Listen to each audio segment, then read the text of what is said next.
Hello, everyone, and welcome to another episode of Be Kind Rewind. Today, you got us. We got CJ and Adam on the chopping block today. What are we doing? Today we're going to be talking about the 1986 film, Little Shop of Horrors, directed by Frank Oz. Oh my gosh.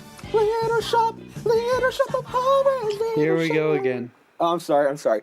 I couldn't help myself. The intro is so catchy. This whole episode is just going to be CJ trying to sing Little Shop of Horrors songs. No, dude, you know I love musicals, okay? I'm all about musicals. We both like musicals. And that's why we're doing this episode. That doesn't matter. Let's just jump right into it, which is like the most used phrase ever said. Yeah, but let's use it anyway. Why don't we talk about a couple of the cameos? Oh, yeah. The cameos.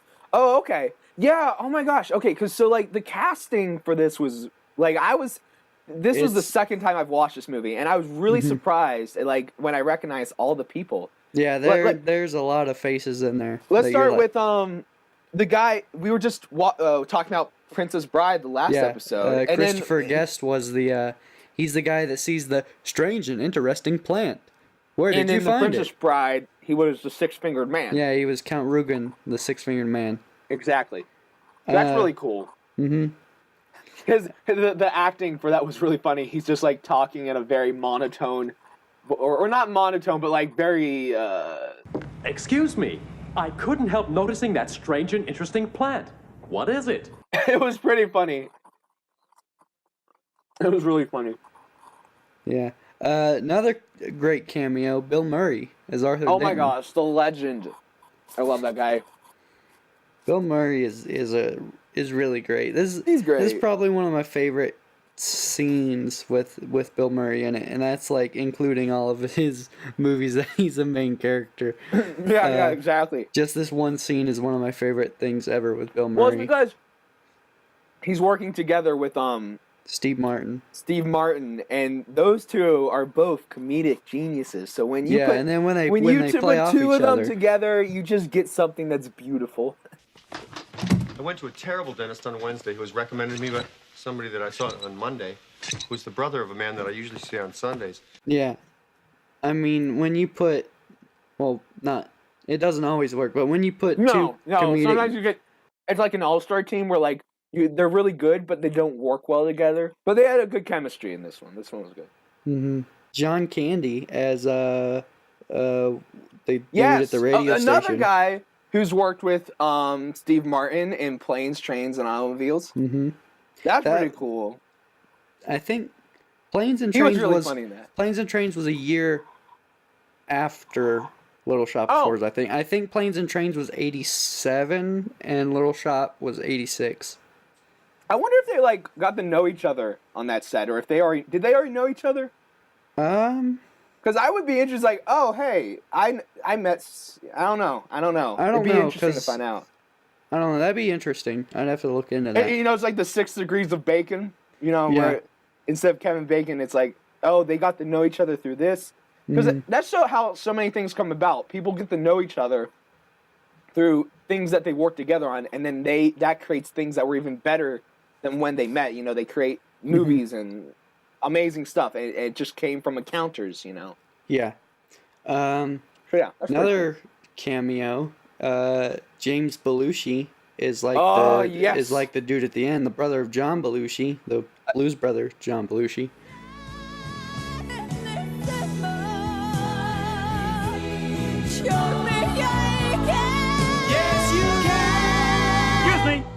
Excuse me, pardon me, beg your pardon. If you two kids would just stop singing for a moment, I've got something I want to discuss with you.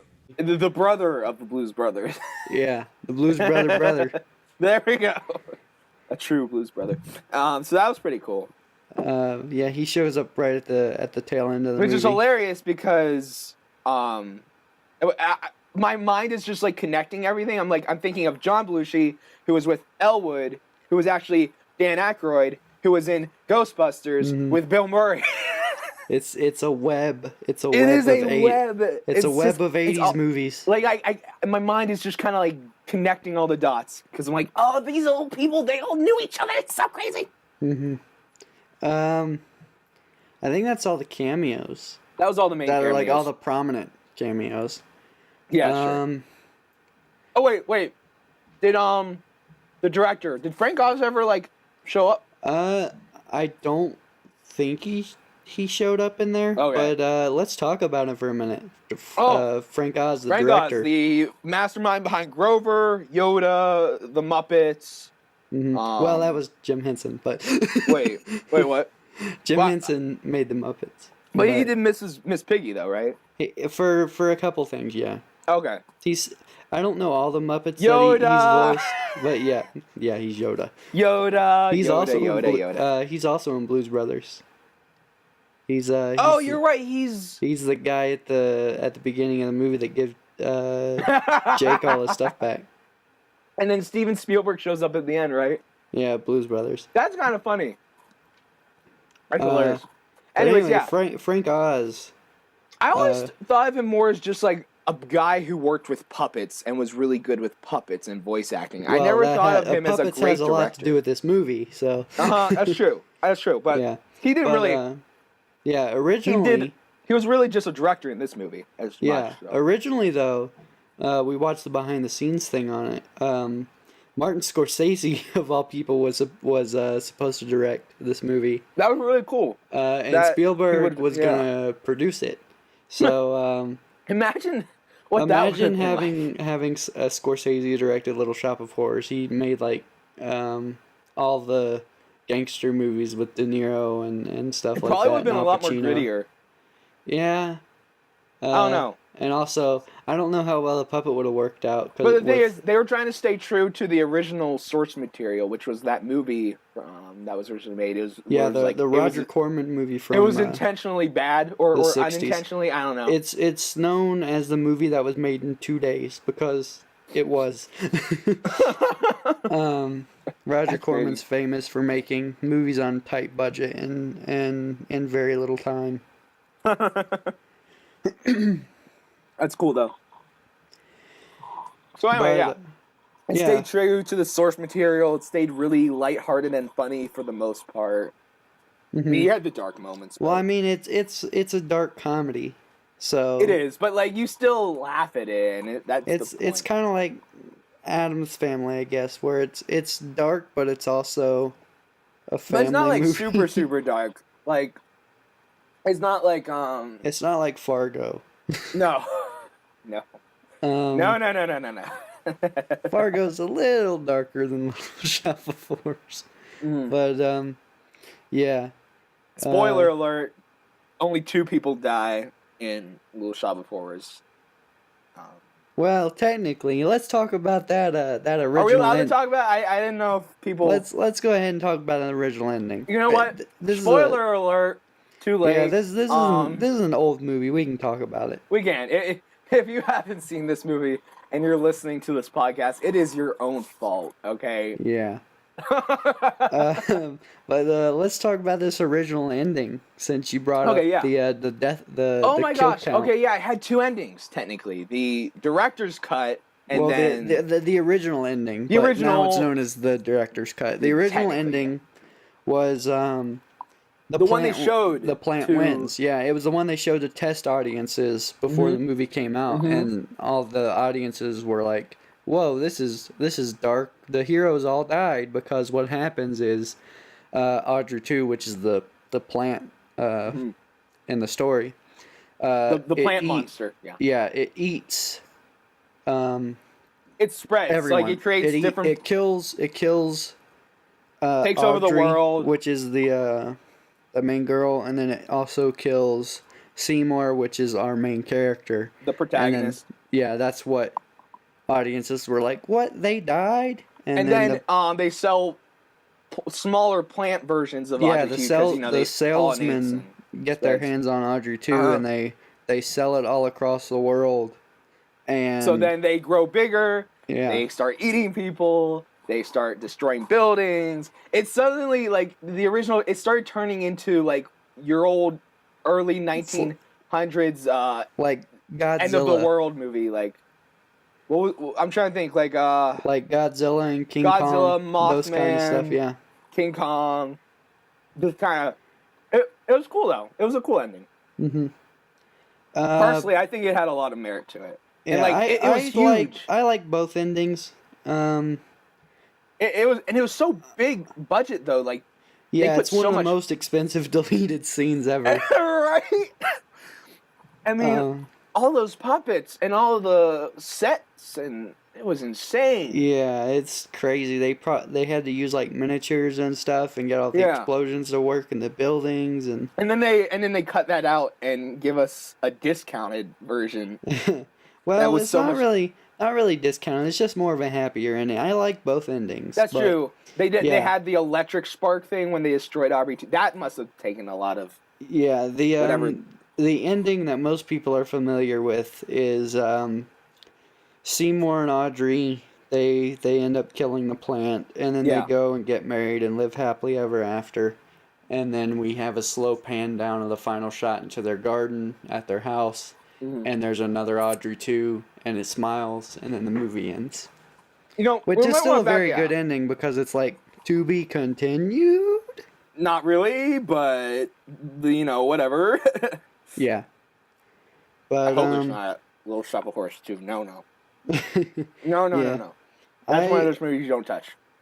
I like both endings, but I think I favor the original ending a little bit more just because of the effects. It stays true to the musical. The effects that were, that they used in that final scene. But I think from an emotional standpoint, I'm glad they changed it because I probably would have been upset if that was the original. Oh yeah, and like I said, the test audiences were. So that's why they went and changed it. I guess it didn't match your clean cut. What's the word? The conclusion. It wasn't like a completed kind of. It wasn't happy ending. You didn't have your closure. The kind of ending you wanted. Yeah, it was more. It's an unconventional ending. And especially when you have musicals, where most musicals have it wraps up. I think we should back up a little bit. We kind of jumped into. Yeah, we kind of I realized when I was talking about the characters, we just kind of skipped over the entire plot of the movie. And I mean, if you're listening to this, then you know the basic story, I'm assuming. Yeah, let's talk about the plot. Seymour, that's where it starts, right? Or no, it starts with this intro into the movie where it's like, on the 23rd day of the month of September, in an early year of a decade not too long before our own. Kind of like A Wonderful Life, where it's like in space and stuff, and then it comes and pans down into the earth, and you see everything. So you go ahead and talk about it. So, a very shortened version of the plot of the movie is boy finds plant. Boy feeds plant. Plant dies, kind of. Plant requires special food. The special food is blood. Fresh the blood. Plant begins to talk and convinces the boy to kill people in order to feed the plant and make it grow. Sort of killed them. What do you mean? Well, like, he doesn't actually murder anyone. He cuts them up. Well, yeah, but I mean, the basic idea is that there's a man-eating plant and it needs blood to survive. And the point is, this plant suddenly makes Seymour really successful. So the boy Seymour, that's why he's even listening to the plant in the first place. Yeah, because he's kind of like a goofball outcast kind of guy. Yeah. No anyway, really the point is, near the end, the plant tries to kill Seymour and his friends, and he partially succeeds, but Seymour plugs in some kind of electrical socket, and blows the plant up, which kind of was like a loophole. Like, where in the heck did all that idea come from? I mean, that's where they were like, oh crap, we need a happy ending. Oh yeah, because like they didn't set that up at all. It's just like electric. It was there. But, there was no Chekhov's gun, nothing that kind of like, oh, it was just like, oh, he's dead. But it's still good though. To me, it would have made more sense if the plant foolishly like brought the whole house down on himself and killed himself like that. Yeah. Like I don't know. I guess that wouldn't have made any sense. He still would have been rooted in the ground and alive. But Anyways, yeah, so who's your favorite character in this movie? I know mine, obviously. I know what yours is too. I mean, it's a fight between Seymour and the boss character, Mr. Mushnick. Mr. Mushnick. I think it's because they have such a great relationship. Their chemistry together in the movie is really funny. That I really like them together, especially. Seymour's a great protagonist. They work well together. They bounce off each other. Exactly, and even in the behind the scenes credit we saw, they really were funny together. Like they would encourage each other, and the actors for both of those characters. Anyways, they were really funny because they'd argue and have those comedic parts together, and so like I love Seymour because he's a protagonist and stuff, and he, who plays him? Rick Moranis. Rick Moranis, a legendary comedic entertainer. You know, he might know from coincidentally Spaceballs. got his start on Second City TV, which is basically the Canadian version of Saturday Night Live. But he got to start there. The CSNL, Canadian Saturday Night Live. But he got his start on that show. Yeah. As well as John Candy. That's pretty cool. So yeah, I really like Seymour, and I really like Mr. Mushnick, who is a really funny character. Well, how about you? Well, you see, when I was younger... Oh, no. No, Go ahead. I mean, I'm not going to pain you by trying to sing. My favorite character, as you know, is Steve Martin as Dr. Oren Scrivello, DDS, the dentist. He's the dentist. Yeah. That's great. But, why'd you like him so much? Was it just because he was funny? Not just because he's funny. I obviously I love Steve Martin. He's a great actor. But and his hair's black in this movie. Yeah, he dyed his hair for this movie. I mean, because like in most movies, his hair is like this know. really white, even though he was like only middle age or less than middle age. He was 30. Like he already had white hair. But I don't really know why I'm drawn to that character so much. It's not like I'm sadistic. He has a good musical number. Maybe it's his psychopathic ness. Yes, because I'm a psychopath. As we all know. No, he's a really interesting kind of character, I guess. Like he's interesting. He's different. He's not your. Yeah, he's just not a normal character. It throws you for a loop because the beginning when you first see him, he's like this greaser dude, and then he's like he starts singing a song. You're like, okay, this is kind of funny. This is turning and into he's still singing. He's still singing about like horrible things, like shooting puppies with BB guns and stuff, and bashing a cat's It's like head he has a sadistic love, but he decided to become a doctor. But and then he's like, oh, this guy is really bad, and then all of a sudden it's like he's a dentist, and you're like, oh. I guess it's because like this is a musical, so like we get introduced to your general lovable loser main character Seymour, and then this doll face damsel in distress. What's her name? Audrey. Just Audrey. Not yeah. Audrey chews the plant. And then Mr. Mushnick, the kind of tough Mr. Krabs kind of money grabbing kind of. I guess Mr. Krabs wasn't a thing yet, but you know what I mean. Yeah. So like you get a lot of like these feel like normal characters, and then suddenly you have the dentist come into scene. You're like, wait, well, you're like, what is this? It's almost like Sweeney Todd before that became a musical, you know. And it has almost nothing to do with the main storyline until later. Yeah. It's just like Audrey has a boyfriend, and the boyfriend's kind of psychopathic, but he's also a doctor, and you're kind of like, okay, this is weird. And then when you find out Seymour loves Audrey, and once the boyfriend gone from the situation, and then he realizes that the plant needs fresh blood, so he decides to go kill the dentist. Also, and you kind of like, you feel for him, because the dentist, like, he treats Audrey like crap, and you feel really bad. And you're maybe he deserves originally, because there's that whole song where he's like, Audrey 2's like, you know, I'm getting pretty hungry. You mind killing somebody for me? And Seymour's like, no. And then it's like, I can make your dreams come true, kid. Just stick with me.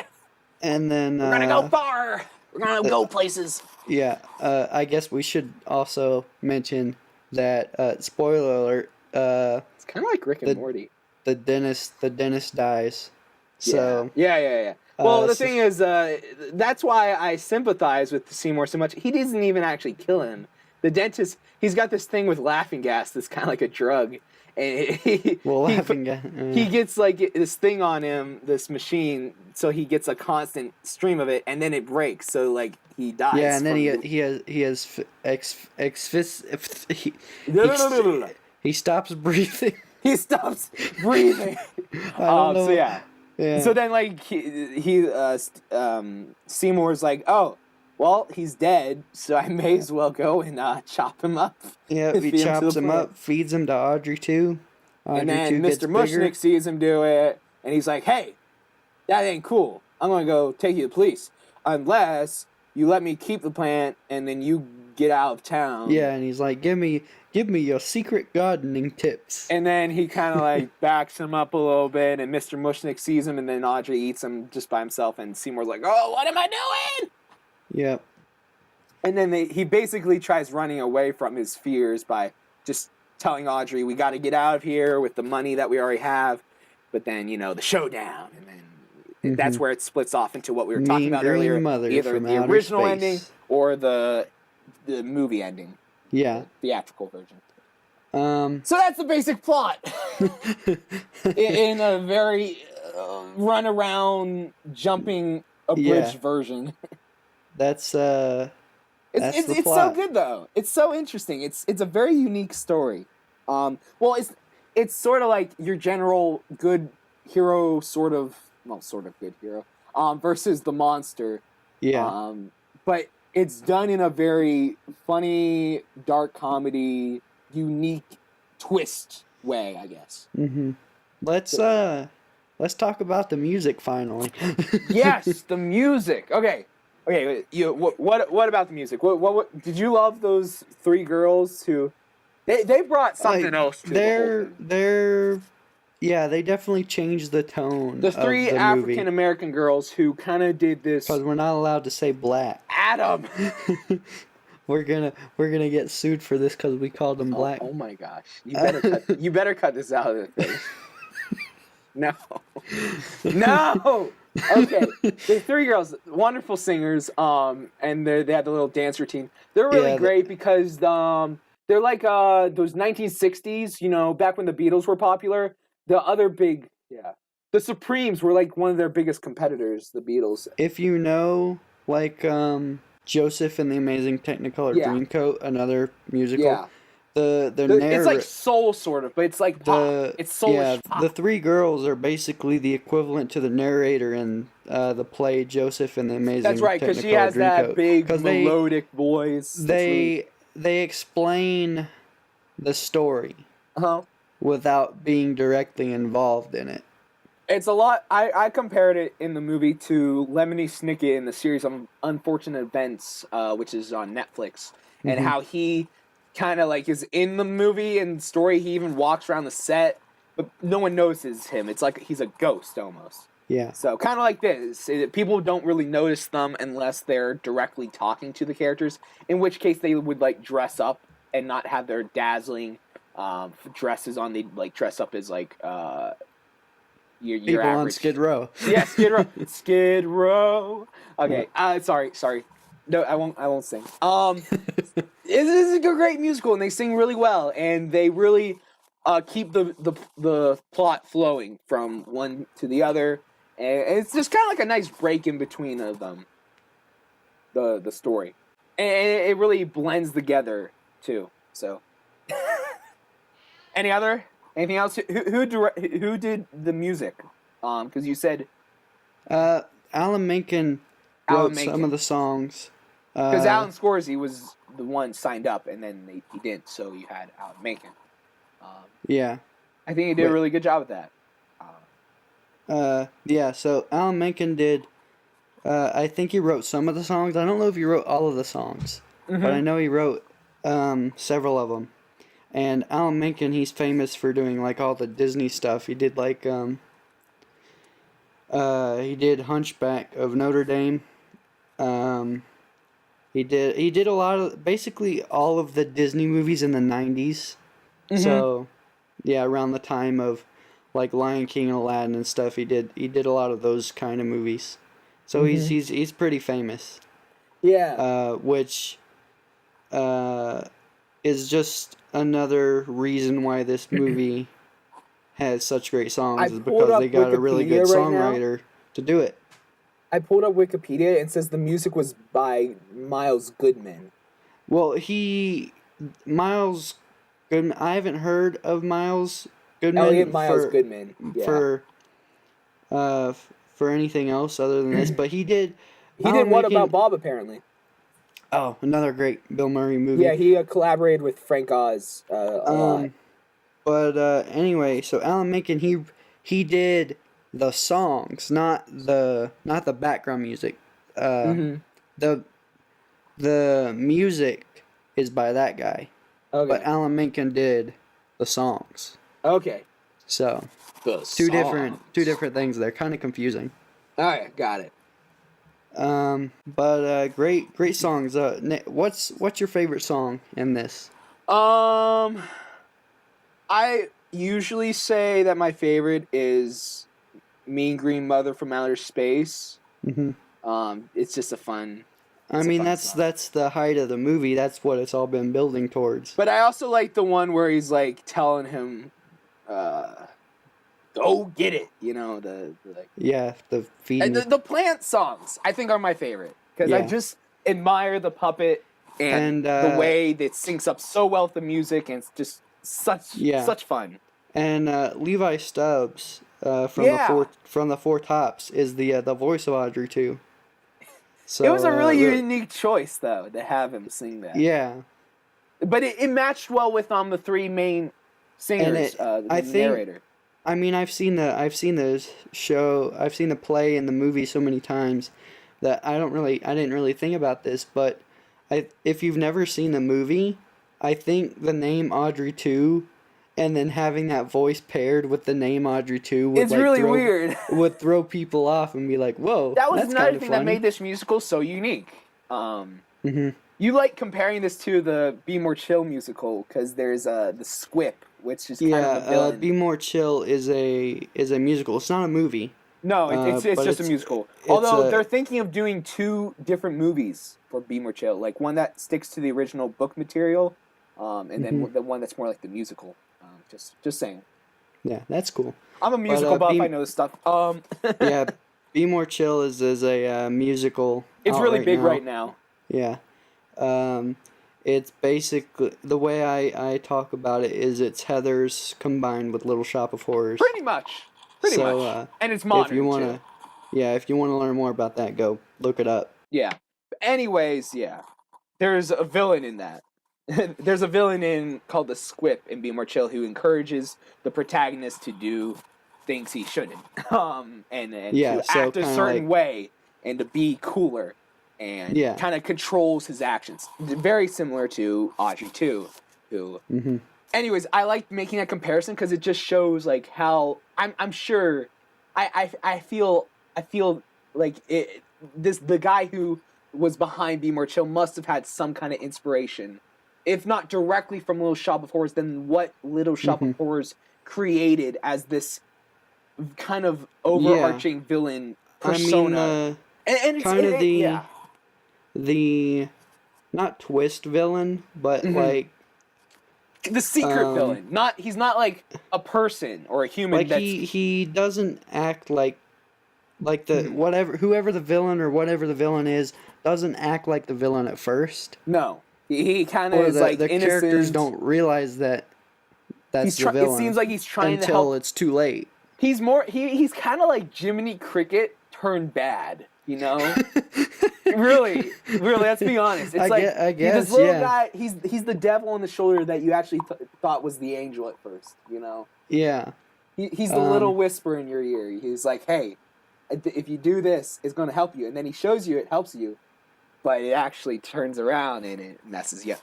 Maybe like Gollum from Lord of the Rings. That's another good one. A little bit. A little bit. Anyways, I'm just trying to. I'm taking all these different characters. To compare the exactly. villain.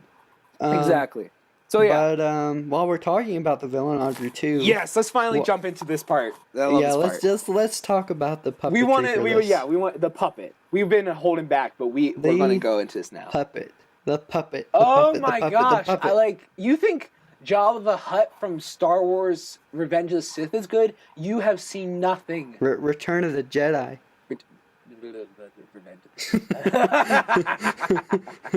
And I thought you were a Star Wars nerd. You are my brother, CJ. I trusted you. Okay. I love the movies, but ever since Disney franchised Star Wars let's save crazy, that for later. Let's not get into that. Okay. You started this, anyways. The puppet is really well done. Okay, so back then, CGI was barely being used, right? Jurassic Park was like the most, the next evolution in CGI. That was that wasn't until like 5 or 6 years after Little Shop of Horrors. Exactly.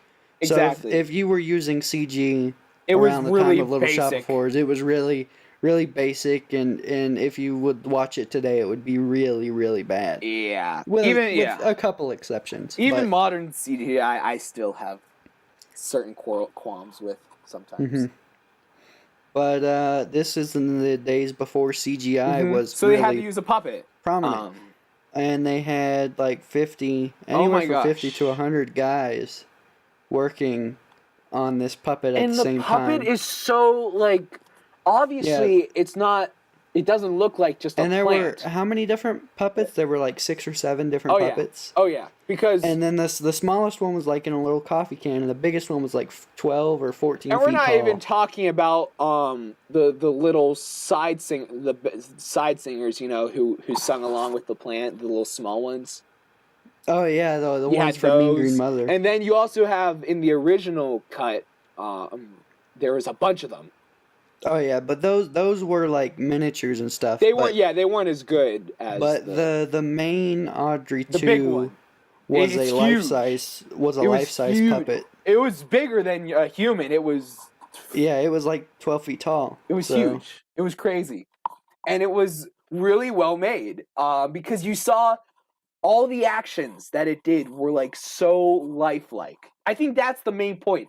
It was so lifelike. The puppet, its mouth, it just makes all these curves and smiles, and it's not an average puppet that goes wah, wah, wah, and kind of opens and shuts, but it just, like, its mouth moves very human-like. Like, you can see all and the way that they did that was, go ahead.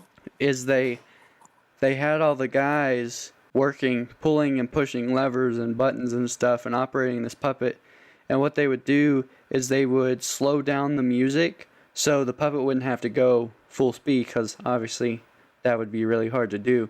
So what they did is they kind of did it in slow motion, and did the movement slower than they needed to, and then sped it up when they put it in the movie, so it looked like it was normal speed. But they did it perfectly. And it would look more to the music. Fluid that way.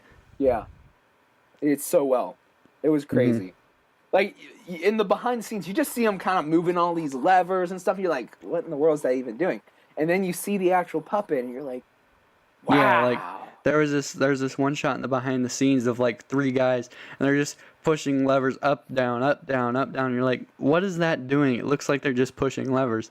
And then it's actually, like, making the vines go up and down and left and right, and it's crazy. I can't even imagine how they got that done. Really. That is a miracle. It's of definitely puppetry.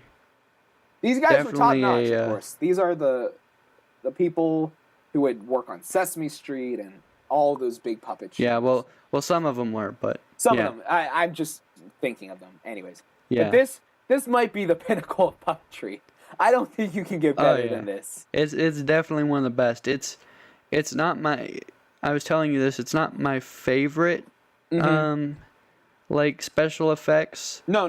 That's John Carpenter's The Thing. But the best practical effects. It's the best puppet. I've ever seen. Definitely. I wonder if they still have it around and if it's like still intact and stuff. I hope they do. I hope so.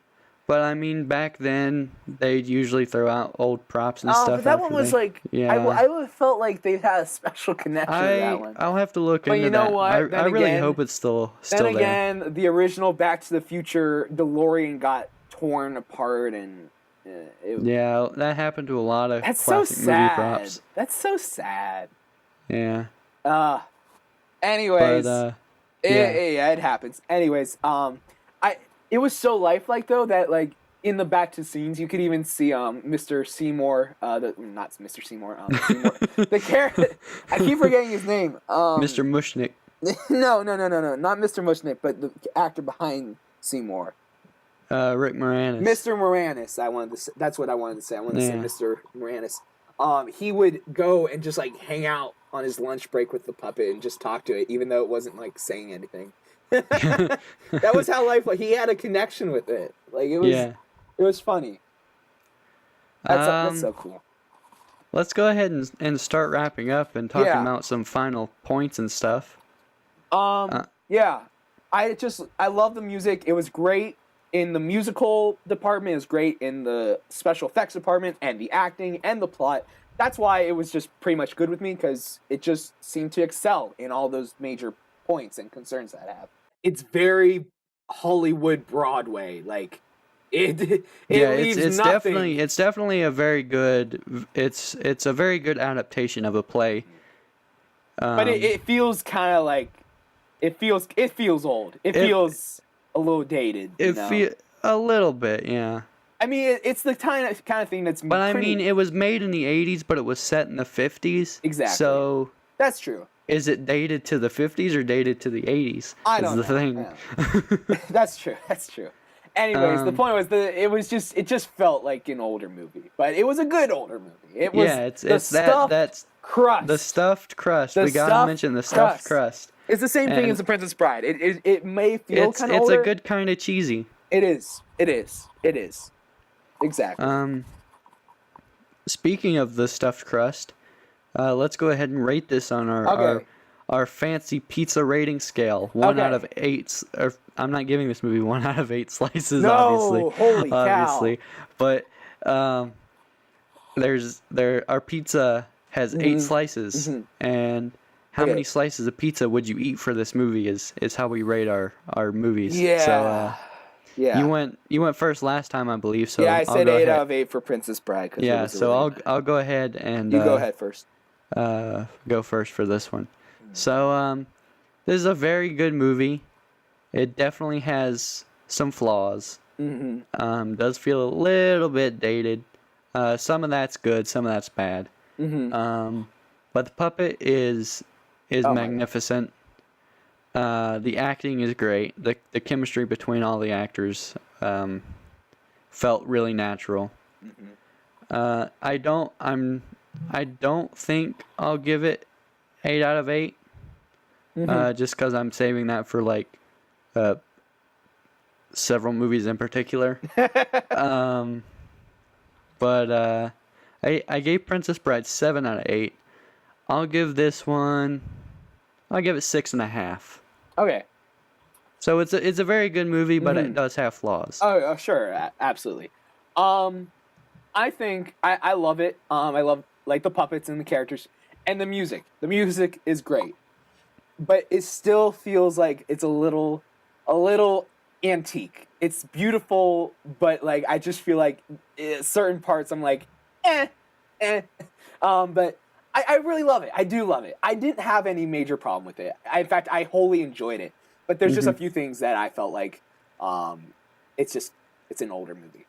Yeah. And I can't. It's not that I don't appreciate that. It's just that that's how I feel. So I give it 7.5 out of 8 because It's really good. It is a very good, but there's just a little bit that I might have.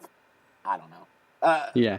I can't really even explain it. It's just the feeling I get from it, I guess. Basically. Yeah, you relate to it a little bit, I guess. Mm-hmm. Anyways, so yeah, that's how I feel. 7.5 out of 8. All right. I think that about wraps it up. Yeah. Hey, you want to talk about where we are available now? This podcast, Be Kind Rewind, we have opened up on several platforms. Yeah, we're on several platforms now, and growing. So we're on YouTube. Yep. Anchor Podcasts, Spotify, and Google Podcasts, just to name a few. We're also on a couple more. We're also working to get iTunes. So hopefully the next few episodes we'll be able to say that we're on iTunes. And we've also been working on some more art stuff, possibly for some, shirts or who knows at this point. We're just throwing around some ideas. We need merch 2 episodes in. I just feel like we can make some cool stuff out of this, and really have a good time enjoying this. I would buy a shirt if we could sponsor ourselves. Because you're a host. Yeah, plus it's my own. I'm helping to draw this stuff, so I like seeing my stuff on merch, I guess. I don't know. Yeah. Anyways, so yeah, we're trying to get the word out there. We're spreading. If you like this, please share with your friends. Talk about it. And, for sure. Let us know any feedback. If you want any certain movies you guys want to hear. Leave us a comment on YouTube and in the description if you're watching on YouTube. You can. I'm sure there's a way. I don't know because we're kind of new to all this. Leave us a message on like Anchor or something. I think. And if you have advice, we appreciate that too. Oh yeah, that was definitely any advice. We're starting out here. So yeah, that wraps things up. So, okay, we were preparing this outro earlier. Let's see if I get this right. Wherever you are, from a Russian gulag to your bathroom, Be Kind Rewind is always available and has something for everyone. Please check us out in the future. We have more episodes coming. We hope to see you soon. So, from CJ and Adam, bye-bye for now. See ya.